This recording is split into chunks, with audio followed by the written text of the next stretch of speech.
Sering cekcok Desta dan Natasha Rizky, ternyata lebaran sudah tidak serumah. Ternyata Desta sudah tidak merayakan lebaran bersama dengan istrinya Natasha Rizky.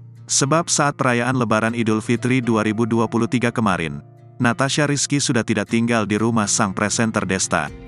Tak hanya sejak lebaran kemarin, Desta dan Natasha Rizky sudah tidak serumah sejak 2022 lalu. Keduanya pisah rumah karena sering terjadi cekcok. Permasalahan beda prinsip disebut-sebut sebagai hal yang melatar belakangi cekcok. Hingga Desta dan Natasha Rizky pisah rumah. Terbaru Desta melayangkan gugatan cerai kepada Natasha Rizky. Presenter Desta secara mengejutkan melayangkan gugatan cerai terhadap sang istri, Natasha Rizky, setelah 10 tahun bersama membina rumah tangga. Kini kuasa hukum Desta, Hendra Siregar, angkat bicara mengenai kabar perceraian tersebut.